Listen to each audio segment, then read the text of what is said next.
Let's open with a quote from Daniel Kahneman himself. "We can be blind to the obvious, and we are also blind to our blindness." That's the paradox we're exploring today. The most dangerous traps aren't outside of us.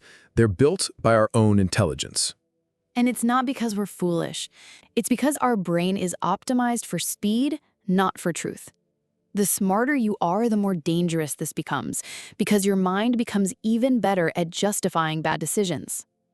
Welcome to Superfast Mind, Learn with Books, where we turn timeless wisdom into tactical wisdom.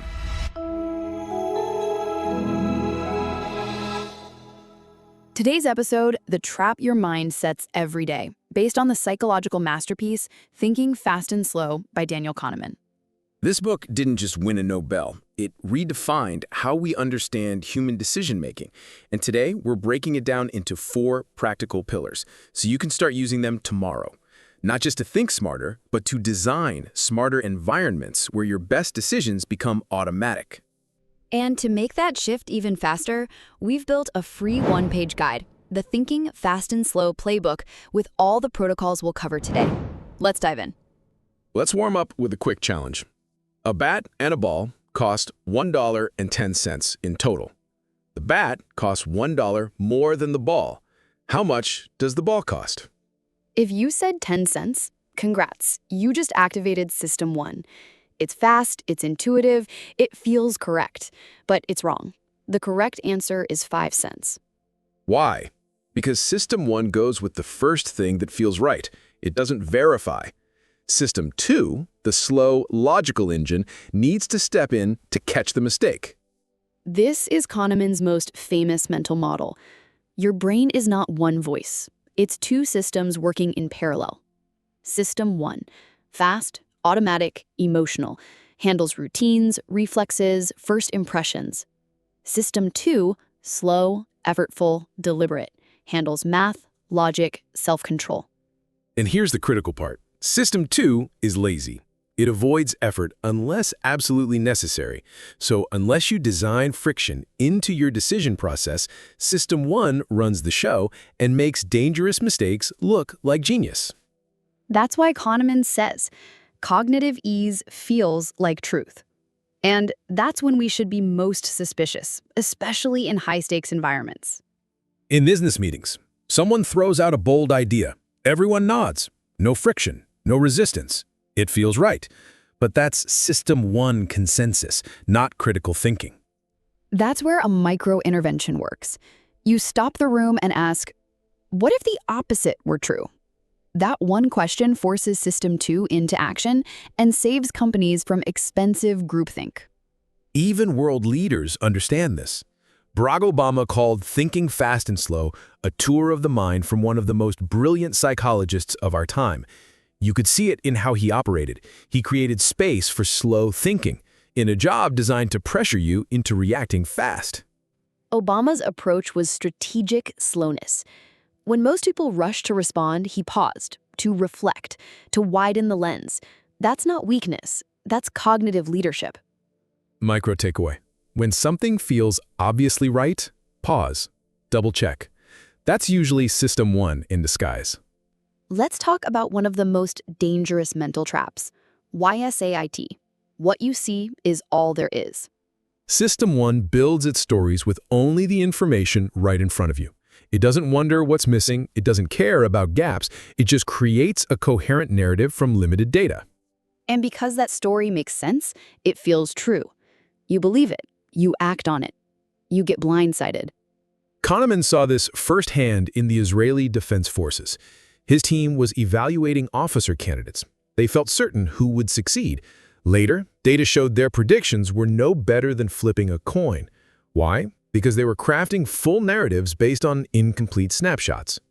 It's the illusion of validity, when you trust a neat story over messy data. In business, this shows up in hiring, forecasting, investment, even marketing strategy. We build narratives, not analyses, and we don't even realize it. That's why we created the WYSIAT drill. Before you make any big move, ask, what information am I not seeing? What data are we ignoring because it's inconvenient or hard to measure? What assumptions are hiding inside this narrative? This girl breaks the spell. You stop evaluating the story and start questioning the structure behind it. Micro takeaway. A coherent story isn't a complete one. When confidence spikes, look for the blind spots. Let's be honest, most people won't catch their biases in real time. And that's okay, as long as you change the battlefield. That's the shift. Don't fix the thinker, fix the environment. Instead of expecting better discipline, design smarter defaults. This is the science behind behavioral nudges. Example, retirement savings. If you make enrollment the default, people stay in. If they have to opt in, most don't.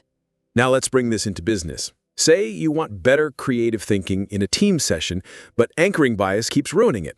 The first idea voiced becomes the anchor, and everyone stays close to it. So you redesign the process.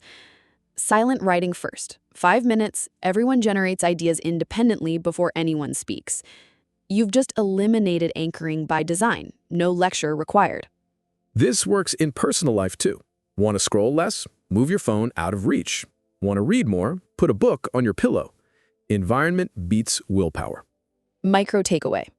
Design systems where the lazy choice is the smart choice. Final pillar, and this one's for elite decision makers.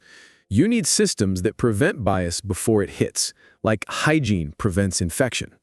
First protocol, the outside view. When planning anything, product launch, hiring cycle, new strategy, your brain defaults to the inside view. Our team is great. This time will be different. Instead, ask, when other people did this, how long did it take? What was the average success rate?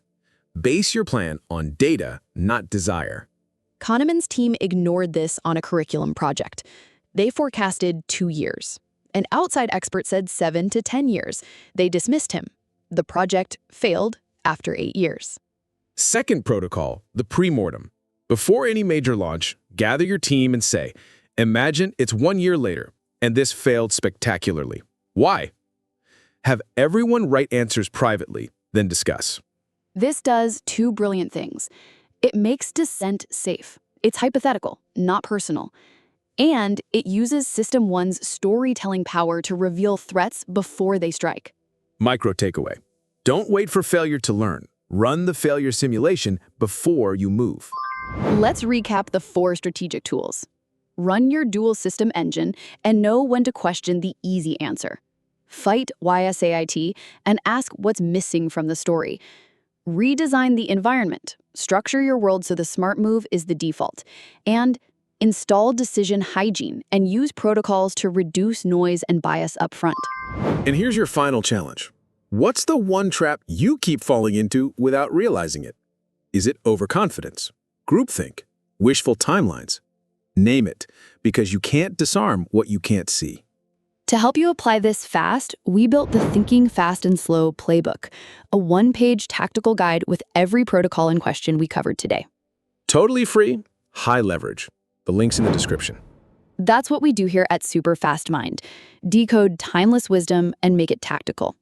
Subscribe for more and drop a comment. What book should we break down next?